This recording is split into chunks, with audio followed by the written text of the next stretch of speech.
विषाचा डबा घेऊन शेतकरी पोहोचला कृषी कार्यालयात. श्याम तुकाराम काळे राहणार श्रीरामपूर या शेतकऱ्याने विषाचा डबा घेऊन पुसद येथील तालुका कृषी अधिकारी कार्यालय गाठले. नाव काय तुमचं?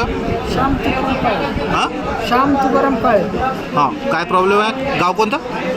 माझं गाव श्रीरामपूर आहे, पण माझं शेत कवडेपूरला आहे. कवडेपूर. बरं, काय प्रॉब्लेम आहे? माझ्या 9 किस्त आले कशाच्या? 2000च्या मोदीच्या.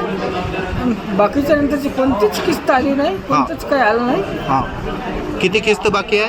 आता हे 9 किस्त बाकी आहेत अजून. 9? आणि आपल्या महाराष्ट्र सरकारने जे दिले ते हां, बी बाकी आहे, ते ते बाकी दिले आहे. नाही. बरं, आणि त्याच्या- कुडगिरीचे जे पैसे आले ते बी दिले नाही, कोणतेच पैसे दिले नाही, कोणतंच काही नाही. बरं, त्याबद्दल तुम्ही कृषी विभागला बोलले का? 17 वेळा येऊन 17 वेळा तक्रार केली आहे. CCTV कॅमेऱ्यात माझ्या तुम्ही पाहू शकता. बरं, काय उत्तर होतं अधिकाऱ्यांचं? पाहू अच्छा, करून देतो.